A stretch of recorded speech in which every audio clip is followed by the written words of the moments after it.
Dragi prijatelji, nije nam dobro krenula ova 2025. godina. Pred sam doček nove godine u Arilju se desilo dvostruko ubistvo kada je maltene najbolji prijatelj ubio svog prijatelja i njegovu suprugu. Zbog nekih neraščišćenih računa, ali o tome ćemo nekom drugom prilikom. Večeras ćemo pričati o događaju koji se desio 1. januara 2025. godine na Cetinju. I to na vaš zahtev. Zaista nerado radim emisije iz Crne Gore, čak sam mislio da prekinem da radim emisije iz Crne Gore, bez obzira što imam veliki broj pratilaca u Crnoj Gori. Uvek se neko nađe nešto uvređen da sam ja rekao nešto u smislu narušavanje časti i ugleda crnogorske nacije ili nekog drugog nacionalnog entiteta iz te republike. Ja zaista nemam nikakvih problema sa nijednim entitetom, sa bilo kog prostora bivše nam zajedničke države, da li je to Makedonija, da li je to Kosovo, da li je to Hrvatska, Bosna, bez obzira koji je entitet u Bosni i bez obzira koja je verska pripadnost u pitanju, jer ne mrzim nikoga. A sa Crnom Gorom imam toliko problema, ne znam zašto, a milion puta sam rekao ne da bi se dodvorio ljudima iz Crne Gore, nego zaista tako osjećam. Osjećam veliku ljubav prema tim ljudima iz Crne Gore i zaista sam se uvek lepo osjećao kada odem dole. I nemam razloga uopšte da o bilo kome ružno govorim. I leto sam bio skoro mesec dana dole u Crnoj Gori, proveo sam se super, svuda sam bio lepo dočekan, bio sam i na Cetinju i tamo sam super bio dočekan. Imam puno prijatelja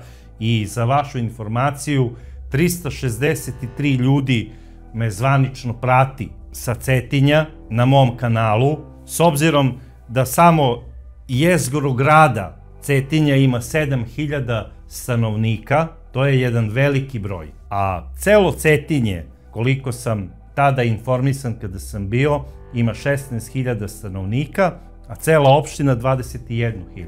Prelep je grad, nastanjen divnim ljudima koji imaju svoju gospodstvenost, koja se zasniva na nekim starim crnogorskim tradicionalnim vrednostima. I zaista ima puno lepih kafića, restorana, jako je lep grad. Na kraju krajeva, još i kao dečko kada sam bio mlad, voleo sam da posle mora uvek navratim do Cetinja, da obiđem njegove muzeje, da obiđem onaj prelepi manastir koji je tada bio muzej i bio sam oduševljen svim onim eksponatima. A sada na Cetinje, posebno ovog leta, išao sam da bi se divio konkretno Bogorodici Filermosi. Znači ikoni Bogorodice Filermose. Jer to je jedinstvena ikona, jedno genijalno umetničko delo koje se nalazi u Plavoj kapeli. I ja ne znam da li se Cetinjen dive toj ikoni ili je i ona na neki način deo nekog razdora između ljudi u tom gradu. Zaista ne mogu da shvatim da na tako malom mestu postoje tolike razlike u razmišljanju i u shvatanju. Ali večeras neću pričati o međuplemenskim odnosima i nesuglasicama u Katunskoj nahiji i na samom Cetinju. Večeras neću pričati ni o nekim političkim nesuglasicama u ovom gradu, ponajmanje neću pričati o verskim nesuglasicama u ovom gradu. Večeras hoću da ispričam događaj kako sam ga ja video na svoj način i koji je potresao ne samo Cetinje, nego ceo region. Zato što ovaj problem nije samo problem Cetinja. I ovaj problem ne pričam o događaju iz Crne Gore. To je događaj i iz mog komšiluka.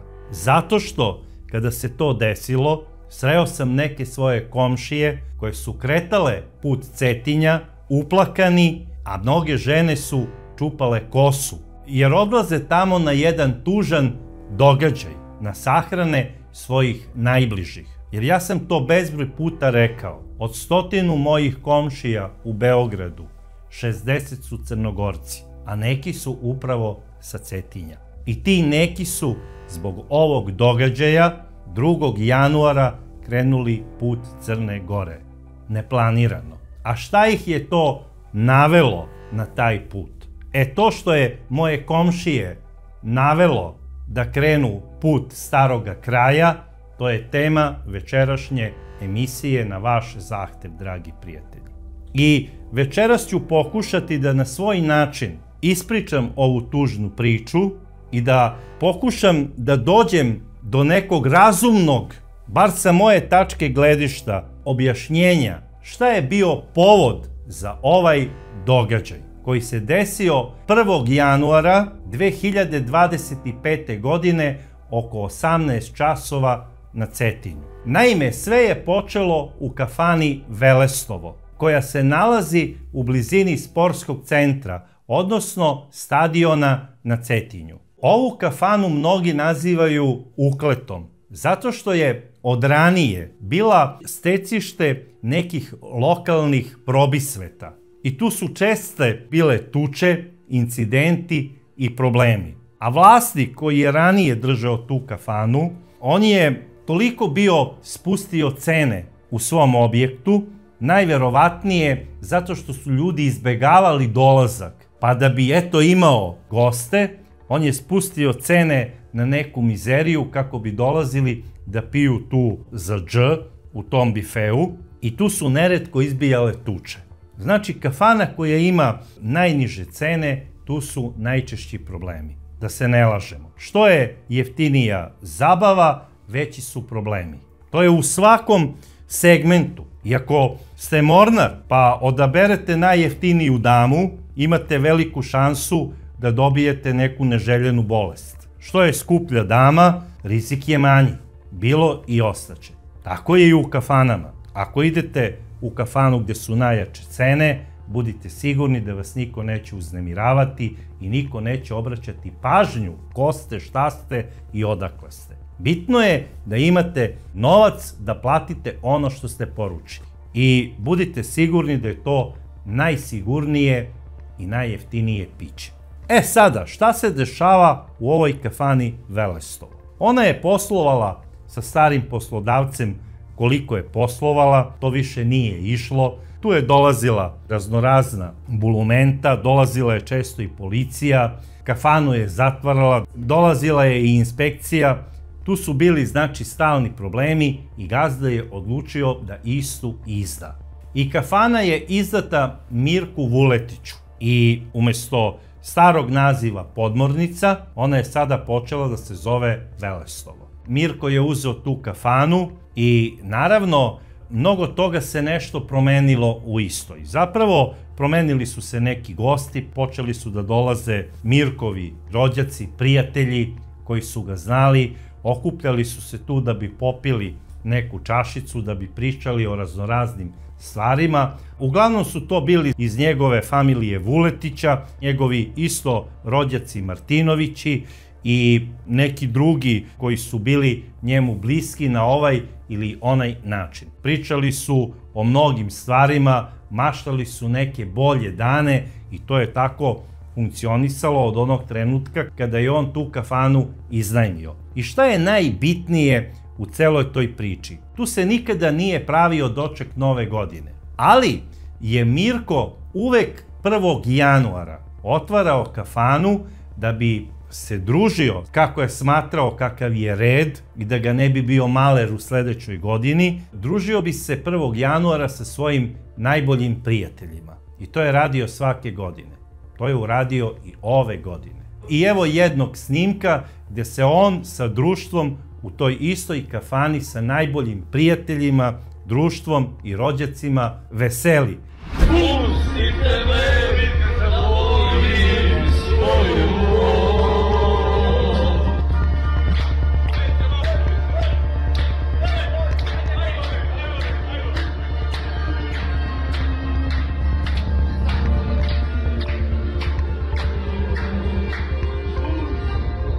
I vidi se sada na ovom snimku da je to jedna vrlo vesela atmosfera, a na kraju kakva bi mogla i da bude 1. januara. I vidi se sada na ovom snimku da gazda kafane je baš onako veseo, penje se na sto, daje znači ton i gas ostalim gostima da se vesele, da uživaju, jer za Boga Nova godina je. Tu su se okupili svi njegovi najbolji prijatelji i rođaci. A među njima bio je i jedan čovek po imenu Aleksandar zvani Aco, odnosno Aco Martinović. Aco Martinović je rođen 1979. godine na Cetinju. Njegovi roditelji su dosta davno umrli. Ima doduše dve mlađe sestre koje su se udale i koje imaju svoje porodice i decu. A on se bavio auto-lakirarskim poslom i važio je za dobrog majstora.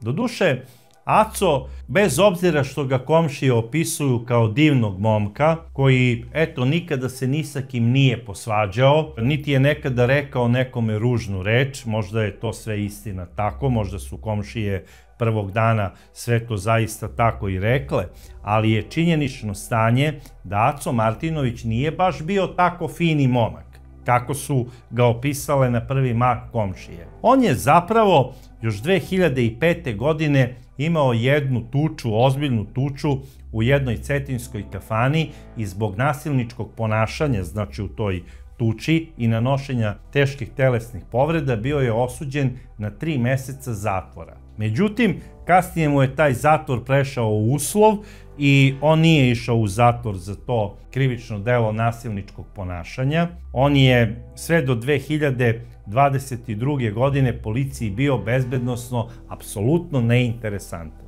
Ali 2022. godine, ne znam onda iz kog razloga, odrađen je pretres kuće Aca Martinovića i pronađene su 2 vazdušne puške, što po meni i nije neko krivično delo, ali pored te 2 vazdušne puške pronađena je jedna improvizovana naprava, zapravo jedna cev koju je Aco napunio barutom. I ne samo barutom, nego je stavio unutra veliki broj kugl lagera.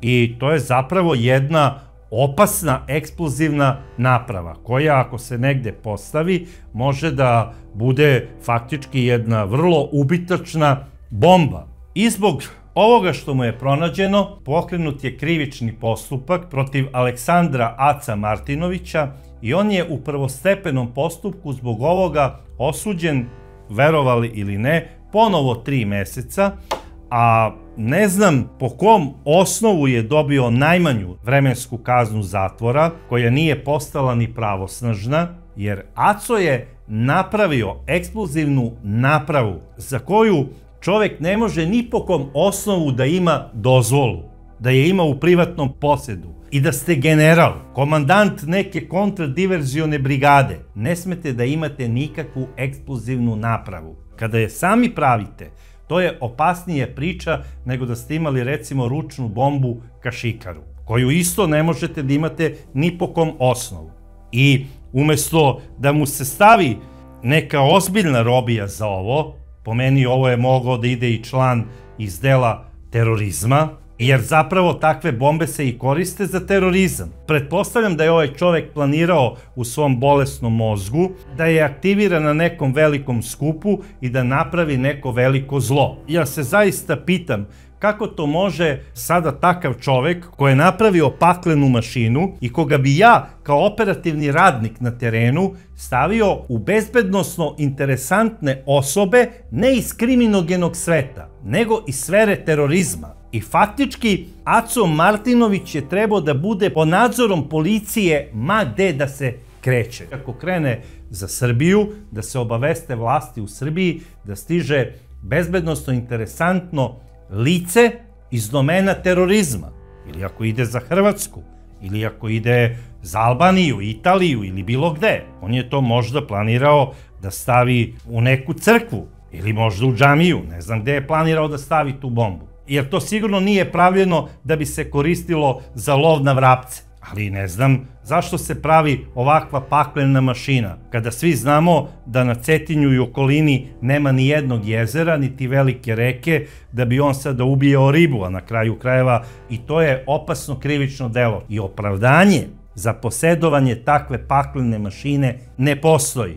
Sada on tako miran, dobar, pametan, čeka pravosnažnu presudu za posedovanje paklene mašine, da mu potvrde 3 meseca, valjda trebao da ide u spuž ili ne znam koji KPZ da vadi krompir ili ne znam šta već da radi. On popravlja, lakira automobile, radi ko zna šta sve od popravki i ko zna kome. Dolaze tu ljudi od ugleda, iz policije, iz opštine, iz suda, dolaze razni ljudi. Ali od strane neuropsihijatra, a na zahtev policije Centra bezbednosti grada Cetinje, Aco Martinović je priveden kako bi ga lekar pregledao i da ustanovi da li je on lice za specijalizovanu bolnicu iz oblasti psihijatrije, odnosno za bolnicu koja se nalazi u Dobroti. Međutim, psihijatar grada Cetinja odlučio je da je Aco Martinović samo za terapiju i odredio mu je terapiju.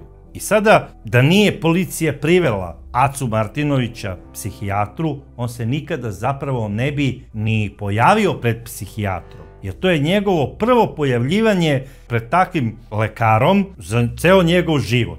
Njemu je lekar otvorio karton, tada je prvi put bio kod neuropsihijatra i više se nikada nije pojavio. A ovamo, policija ga i dalje vodi kao bezbednosno neinteresantno.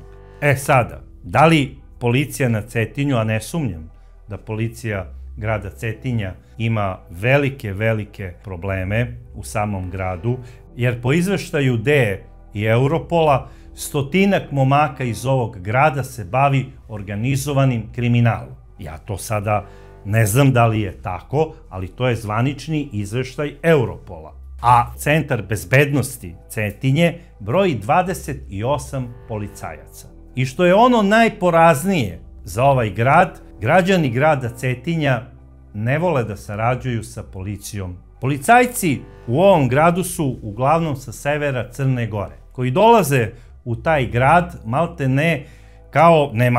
nego dolaze na teren, da odrade nekoliko meseci, a posle toga vraćaju se u svoje gradove, da li je to Berane, da li je to Bijelo Polje, da li su to Pljevlja ili možda neki drugi gradovi. Bitno da ovi ljudi na Cetinju nisu baš nešto prihvaćeni od lokalnog stanovništva, a dok sam bio letos tamo, čuo sam da ih zovu Irvasima. Svi znamo ko su Irvasi, a za one koji ne znaju, to je pogrdni naziv za ljude sa severa Crne Gore, sa čime se ja uopšte ne slažem. Zato što znam mnogo ljudi iz ovog dela Crne Gore koji su ugledni akademici, profesori, umetnici, sportisti i jako uspešni ljudi. Ne samo u Crnoj Gori, nego svuda tamo gde odu. I nije problem sada što oni te ljude zovu Irvasima, to je, ajde sada da kažemo, neki žargonski naziv. Nije to ni tako strašno. Ali je problem sledeći, što ti ljudi kada dođu u neki drugi grad da rade i nisu dobro prihvaćeni, oni isto ne prihvataju taj grad kako treba, kao svoj, i nemaju dovoljno elana da odrade taj posao s ljubavlju koji rade. Ako policajac ne radi posao s ljubavlju i ako taj grad ne voli svim srcem, tu nema dobrog policijskog posla i nema dobre operative. Policajac bez lokalnog stanovništva, on je apsolutno nepostojeći i nepotreban. Glavna karika u sistemu bezbednosti jednog mesta su njeni građani. I ako žele da budu bezbedni, onda moraju da imaju punu saradnju sa policijom. Da sada ne kritikujem puno odnos između Cetinja i Cetinjana sa njihovom policijom, oni najbolje znaju šta rade i apsolutno su svesni toga da li im je policija potrebna ili im nije potrebna, ali s obzirom da Crna Gora po njihovoj želji uskoro, kako se nadaju, treba da bude sastavni deo Evrope i Evropske unije, oni od te iste Evropske unije i dobijaju koliko policajaca treba da imaju. I upravo zato što im je složena situacija, dobili su 28 policajaca. Inače, za veličinu svog mesta možda bi dobili i 10 policajaca. I ja ne znam sada kako tamo može čovek i da organizuje kao komandir normalnu smenu sa više od 10 policajaca. maksimalni broj ljudi koji može ova stanica da izbaci na teren, to je zapravo 10 ljudi. To je logično. 10 odmara, 10 dolazi u sledeću smenu i tako ide u krug. Sada, s obzirom da su bili novogodišnji praznici, možda je Centar bezbednosti grada Cetinja, s obzirom na svoju složenu situaciju kriminogenu, bar kako kaže Europol, mada ja ne verujem da je to tako, ali ajde da verujemo Europolu i njihovoj operativi, možda je mogla da traži pomoć iz Podgorice ili nekih drugih gradova, ali pojavljuje se novi problem, a to je da se organizuju veliki koncerti oko dočeka Nove godine u primorskim gradovima. I sva raspoloživa policijska operativa i pripadnici specijalnih jedinica i interventnih jedinica bili su angažovani radi obezbeđenja tih koncerata. I desilo se to da za doček Nove godine, koja je prošla vrlo mirno i bezbedno, je bilo samo 10 policajaca. Počeo je 1. januar i kao što sam rekao, u kafani Velestovo, Mirko Vuletić, vlasnik kafane, organizuje jedno druženje prvojanuarsko za svoje rođake i prijatelje. I tu je Aco Martinović. Svi su veseli, popila se tu koja čašica i više, međutim Aco i nije nešto mnogo pio. Popio je on par pića, ali nije bio pijan. I negde tamo oko 17 časova počeo je da razgovara sa ljudima sa kojima je sedeo za stolom, u stvari sa svojim kumovima. Lica koja su bila tada u kafani bili su Branislav Mudreša, to je 60-godišnji čovek koga su svi sa Cetinja znali, jer Cetinje je malo mesto, svi se znaju iz viđenja. Zatim Radomir Marković, 70-godišnjak. Između ostalih bio je i Miloš Martinović, 39-godišnji momak koji je inače došao sa broda, on je mornar i došao je na Cetinje kako bi proslavio novogodišnje praznike sa familijom i sa prijateljima. Svi ga znaju u gradu Cetinju kao jednog divnog momka, časnog i poštenog, i koji je ekstra dobar prijatelj sa vlasnikom lokala Mirkom.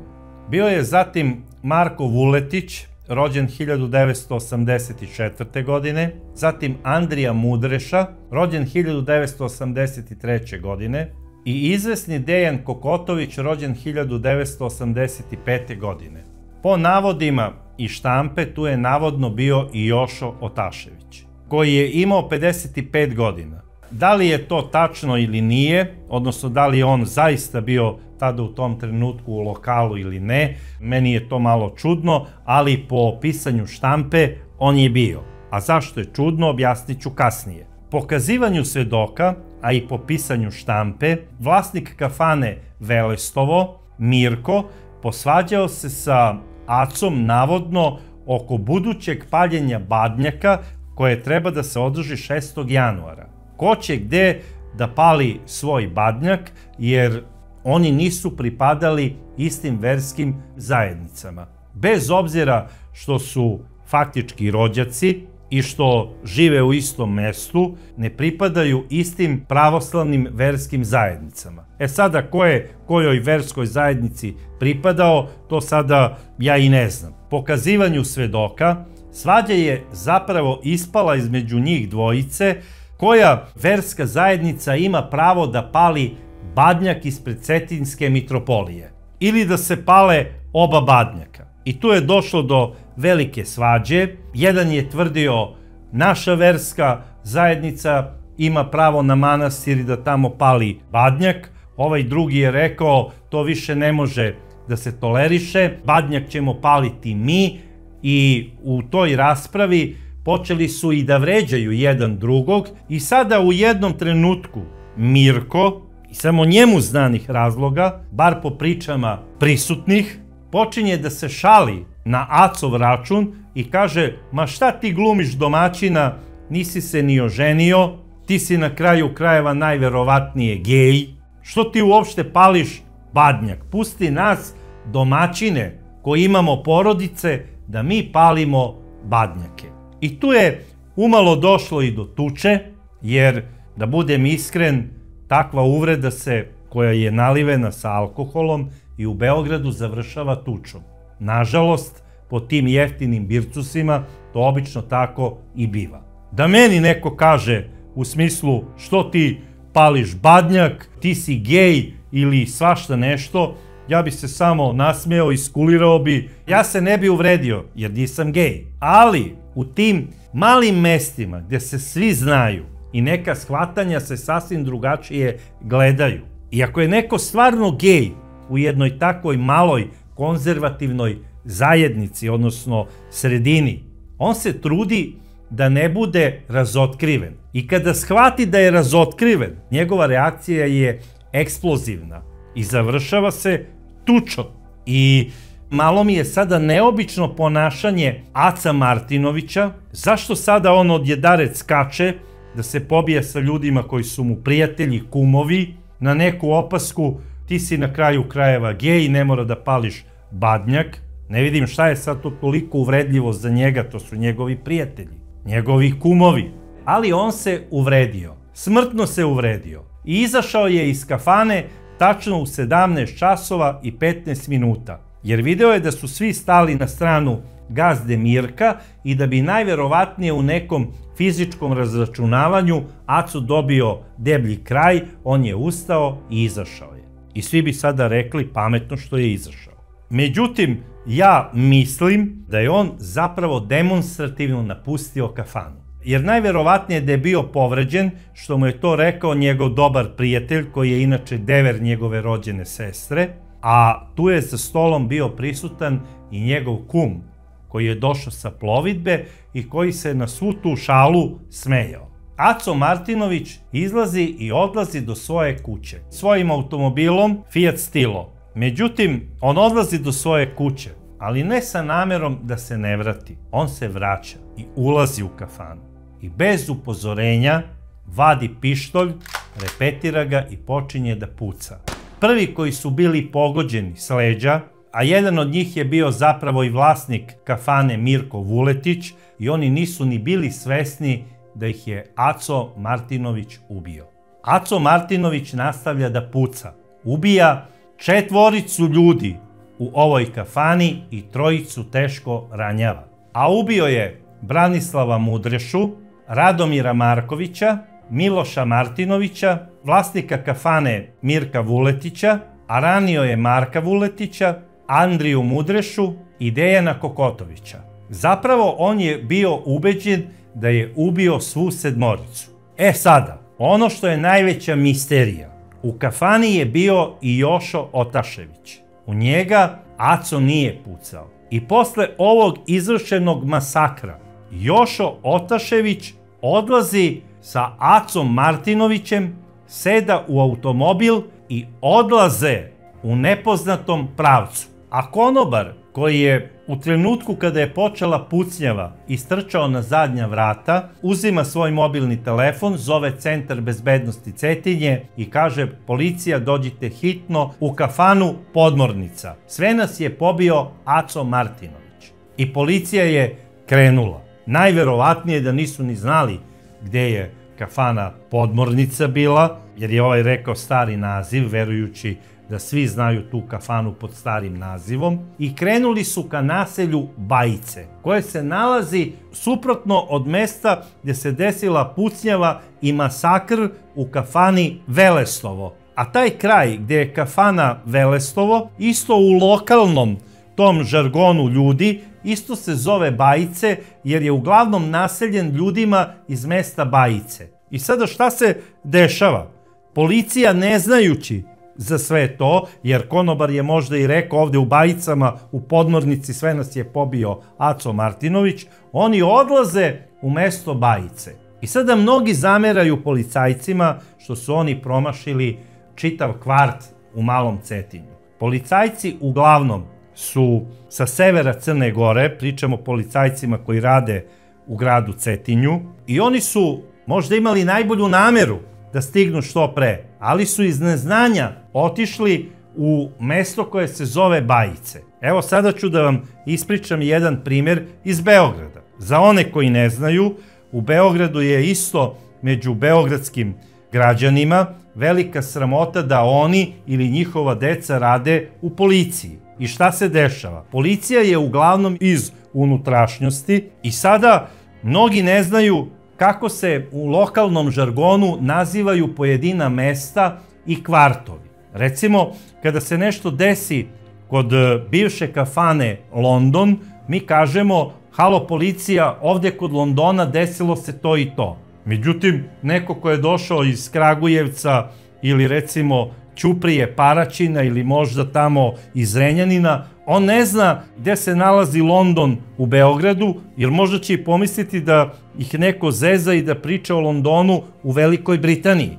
I po meni to je velika greška kako za velike gradove, tako i za male, jer ispričat ću vam sada događaj iz Beograda. Desila se tuča ispred jedne kafane koja se zove Mala Slavija, a nalazi se na Senjaku. I tu tuču je videla jedna starija gospođa. I ona je uzela telefon, pozvala policiju i rekla je: gospodo, opasna tuča među mladićima ispred Male Slavije. Policija je zaprimila poziv i ni manje ni više otišla je na trg Slavija kod hotela Slavija, zato što se tamo nalazi restoran Mala Slavija u sklopu hotela. Znači, oni su došli tu, vidjeli su ništa se ne dešava, javili su svom šefu: lažna prijava, ništa nije opasno. I vratili su se redovnom izvršavanju zadatka i patroliranju. A za sve to vreme ovi momci nastavljaju tuču, jedan od mladića počinje da beži, trči do Instituta za malu privredu i tu na stepeništu ga sustižu ovi mladići, jedan od njih vadi pištolj i u njega ispaljuje 14 metaka i ubija ga. Eto, i u Beogradu se dešava da policajci promaše kvart ili mesto, a upravo između Male Slavije na Slaviji i Male Slavije na Senjaku ima upravo 4 kilometra. Tako da to ne dešava se samo u Crnoj Gori, nije to nesposobnost policije, to se dešava i u Beogradu. A za sve to vreme dok policija juri i pokušava da pronađe nepostojeću kafanu u Bajicama, Jošo Otašević i Aco Martinović se nalaze u Acovom autu u blizini upravo policije koja je greškom otišla za Bajice i odlaze u naselje Humci, ulaze u dvorište porodice Martinović i odlaze u kuću gde živi Marko Martinović. Drugi od braće blizanaca ulazi u njegovu kuću i kaže: ubio sam ti brata pre 5 minuta, sada sam došao da ubijem tebe. Vadi pištolj i puca u njega i ubija ga na očigled njegove supruge koja u naručju drži dete. U tom trenutku Aco okreće pištolj u pravcu preneražene i zaprepašćene žene, koja od straha ne može ni glas da pusti. I onda u tom trenutku Jošo Otašević skače, staje ispred zaprepašćene žene i kaže: Aco, nemoj nju.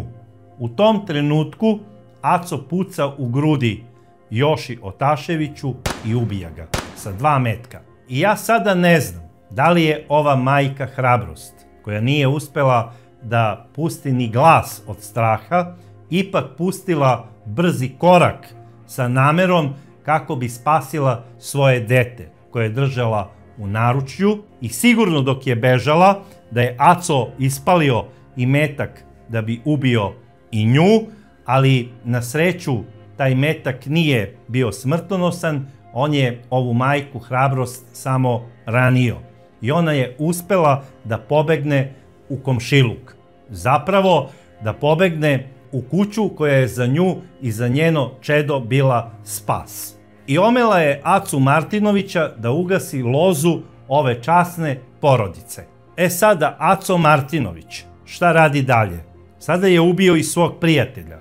Mislim, koji ne znam iz kog razloga je pošao sa njim.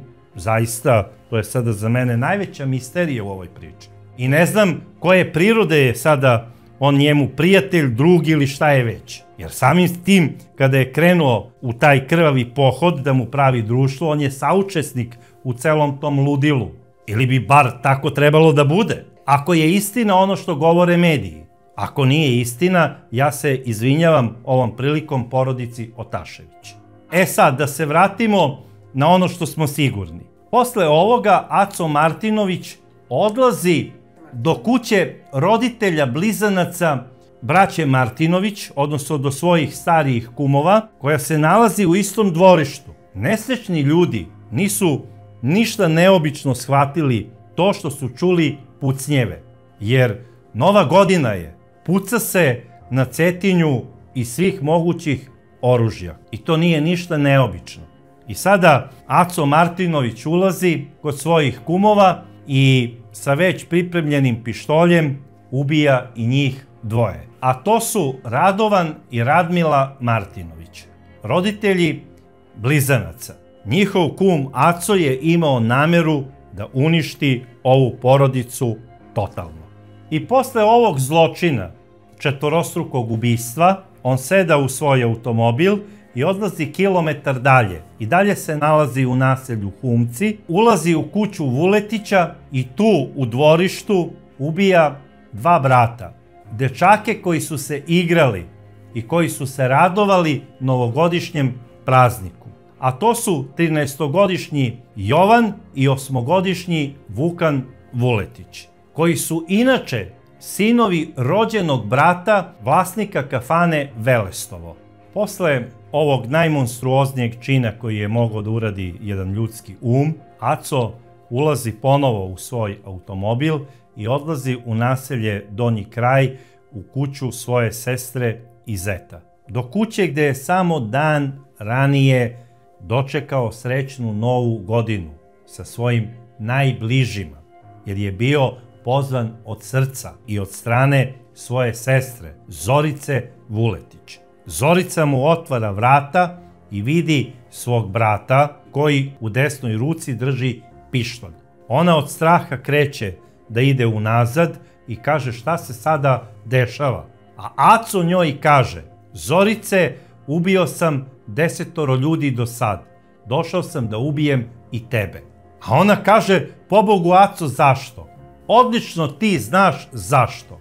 I ispaljuje u njene grudi 2 metka. Nesrećna žena pada mrtva jer je jedan od kuršuma pogodio njeno srce. Aco se okreće u tom trenutku prema preneraženom zetu koji sedi za stolom sa svojim bratom, gde se nalaze bratovljeve 2 maloletne ćerkice koje drže u rukama bebe bliznakinje koje su ćerke Zorice Vuletić i njenog supruga naravno, i koje nikada neće zapamtiti kako je izgledala njihova prelepa majka. Zato što ju je ubio njihov ujak. I taj isti ujak tu svima kaže: sedite tu svi, neću da vas diram, inače ću sve da vas pobijem ako napravite samo jedan pokret. Pobio sam pola Cetinja. I posle toga Aco izlazi iz kuće porodice Vuletić, trči do puta, seda u svoj auto i nastavlja svoj krvavi pir. Odlazi samo nekoliko stotina metara dalje do kuće svoje poslednje žrtve. A u toj kući je živeo neko ko se u štampi navodi kao Acov prijatelj. Po kom osnovu, ne znam. To je inače kuća porodice Drašković. I vrata otvara Dragana Drašković, Acova poslednja žrtva u njegovom krvavom piru. I on je ubija. Ostaje misterija zašto je ubio ovu 52-godišnju ženu. Jer on sa njom nije imao faktički nikakvih dodirnih tačaka. Kuća se inače nalazi na vrlo nepristupačnom mestu od puta, znači trebalo mu je dosta vremena da dođe.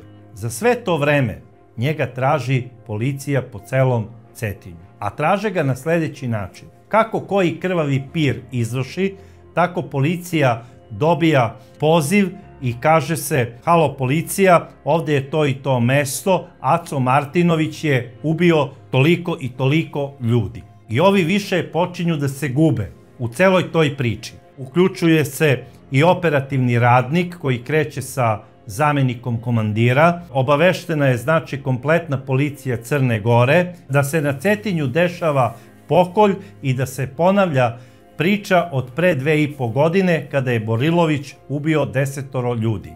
Šta se sada dešava? policija iz svih gradova kreće put Cetinja.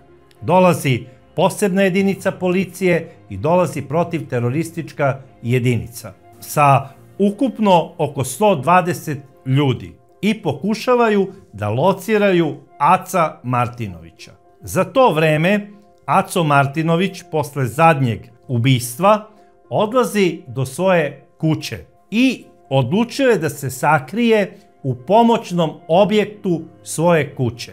Policija ga je ubrzo locirala i puna 4 sata trajalo je ubeđivanje od strane pripadnika specijalnih policijskih jedinica Crne Gore da se Aco Martinović preda. On je to odbijao i negde oko 5 minuta do 11, znači uveče, posle 6 sati krvavog pira od kada je maltene krenula ta priča, Aco Martinović je digao ruku na sebe i ispalio je hitac u svoju glavu. Policija je onda upala u pomoćni objekat gde se on nalazio. Odmah su istog stavili u specijalno vozilo i odvezli su ga na klinički centar Podgorica, da bi i njemu spasili život sa namerom da ostane živ, kako bi struka ispitivanjem istog došla do saznanja zašto je ovaj čovek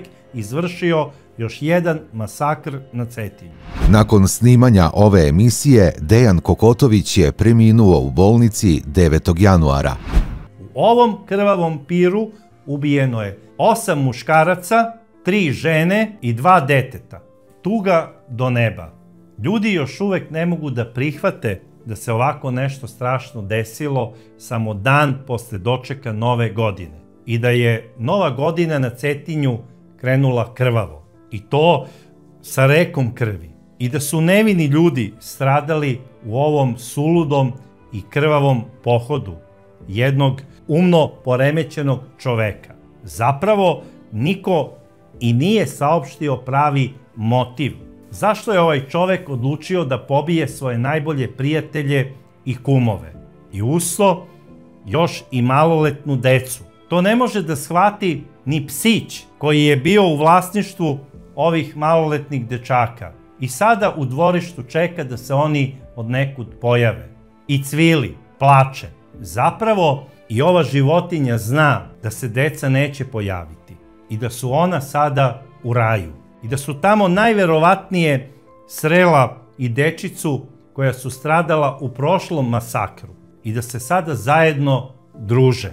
I svi mi kao zajednica moramo dati sve od sebe da pronađemo uz pomoć struke odgovor zašto se ovo dešava u našem okruženju i u našim malim mestima, kakva su Malo Orašje i Dubona, kakva su Velika Ivanča. Znači, to su mala mesta gde bližnji ubija svog. Zašto se ovo desilo u Ribnikaru, kada je dete pobilo svoje drugove, isto decu?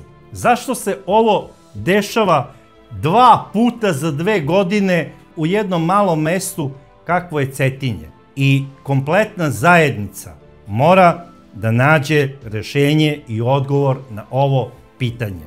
Nije tu pravi odgovor, on je gej, uvredio ga je ovaj, otkriveno je, otišao je da ubije.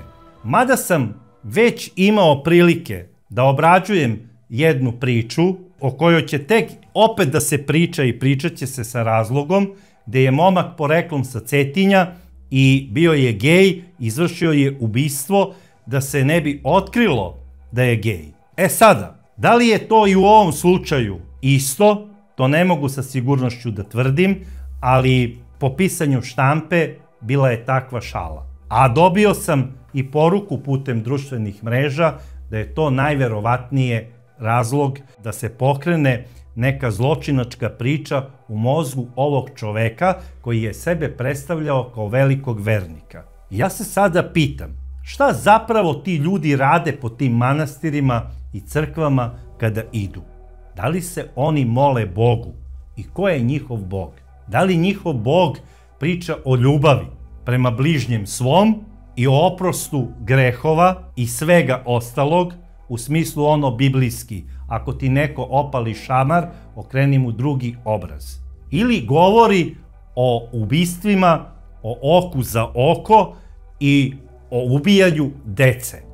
Ja prosto ne mogu da shvatim da postoji neki takav Bog kome se ovi monstrumi mole. A ja sam ubeđen da je Aco Martinović ne samo išao da se moli tim svojim svecima, bogovima, i ubeđen sam da se ispovedao i da je pričao svoje najmračnije tajne i svoje planove možda nekim sveštenicima, kojima, kako čujem, je najsvetija tajna da ne kažu ispovest. A sada ti isti sveštenici kažu da se mole za duše nevino stradalih.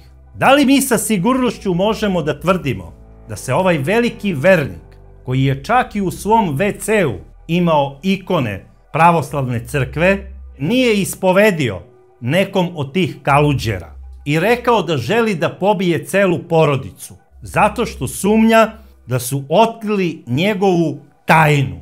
A njegova tajna je nešto toliko nebitno. Zašto nije prodao kuću i recimo odselio se za San Francisco ili Berlin, koje su prestonice tih ljudi koji imaju takve orijentacije i shvatanja? Što nije otišao na onaj gej kruzer u Meksiku, da bude tamo mornar? Ne, on je svakog dana išao u crkvu i molio se da se njegova tajna ne sazna, sve dok se njegova orijentacija ne promeni. A ako se sazna, onda će on promeniti Boga i počeće možda da se moli đavolu koji propoveda ubijanje. I ne mogu da shvatim da u kafani počne svađa oko možda najsvetije stvari u pravoslavlju, a to je paljenje badnjaka i dokazivanje da smo se odrekli paganskih bogova i prihvatili novorođenog bogomladenca.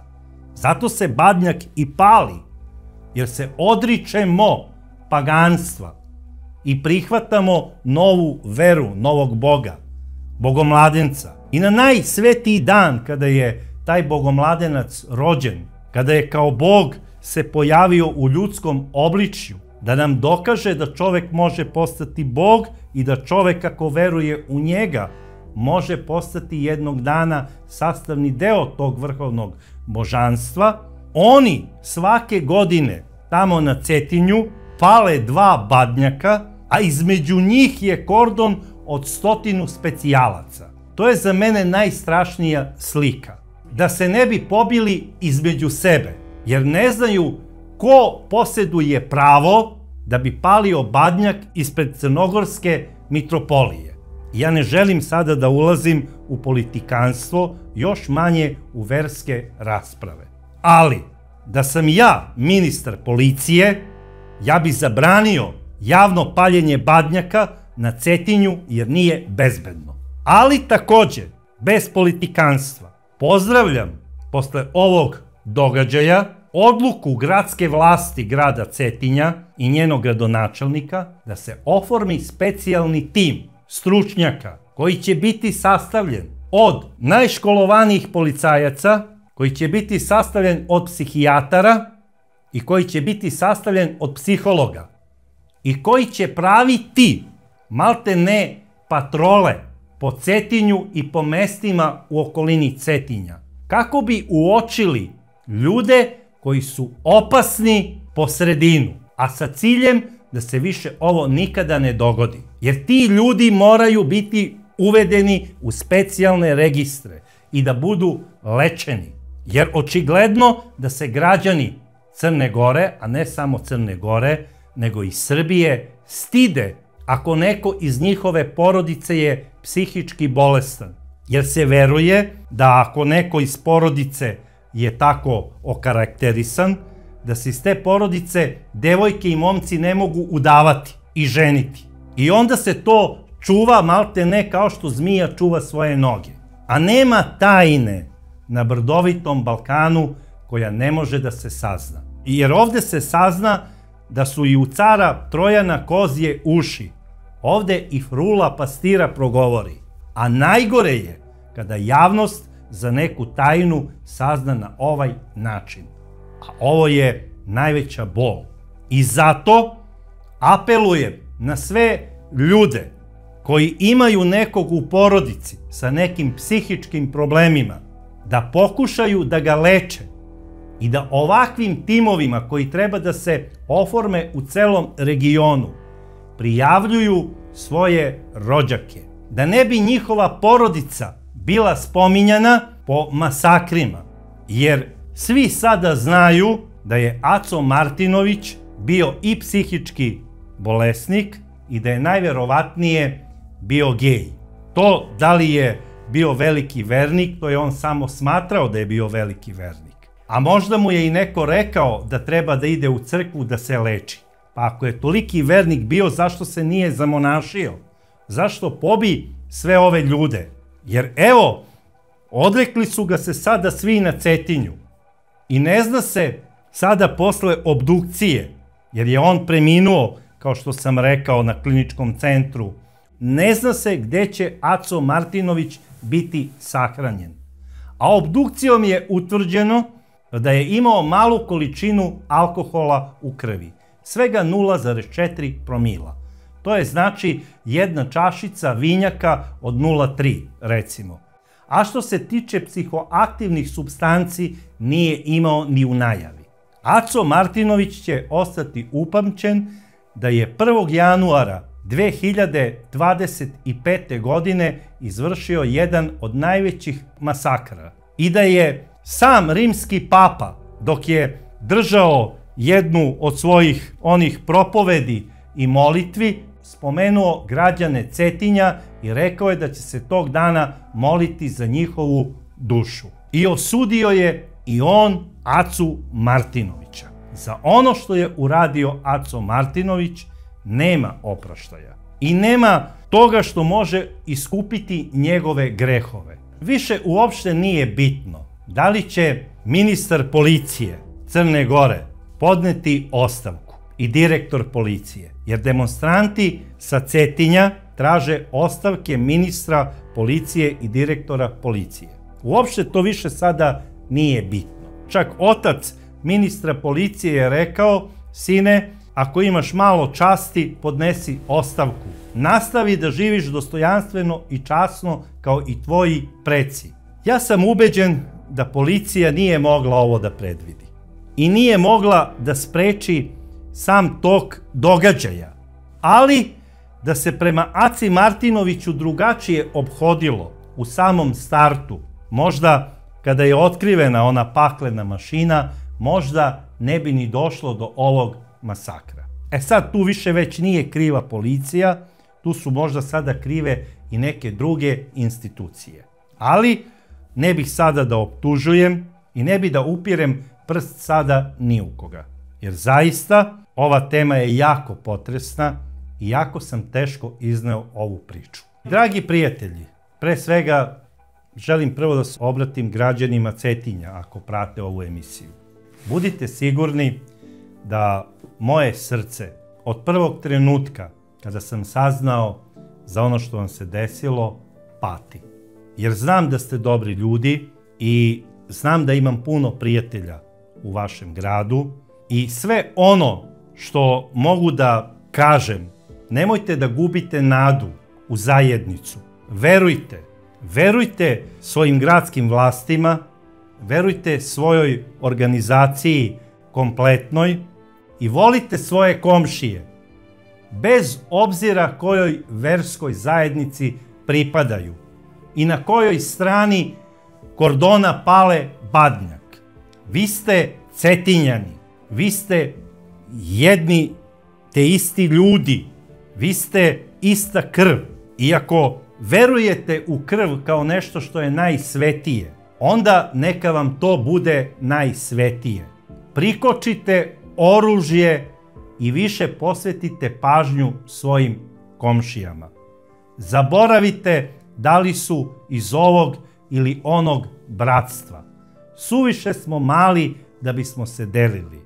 A svim ostalima koji prate ovu emisiju, dragi prijatelji, neka vam ovaj događaj sa Cetinja bude opomena. Da sve što radite, radite, kako bih ja to rekao, pod ručnom i da dobro razmislite da li ćete jednog dana biti upamćeni od strane svoje porodice i od strane svojih sugrađana kao časni i pošteni ljudi i zato čuvajmo jedni druge. Neka nam ovi sveti praznici budu zapravo nešto što će nas ujediniti. Da ne radimo ono što nas prati od našeg nastanka, a to je zločin. Pogotovo ne zločin prema deci i prema ženama. I zato stop svakoj vrsti nasilja i živela ljubav. A do sledeće čudne priče ja vas pozdravljam.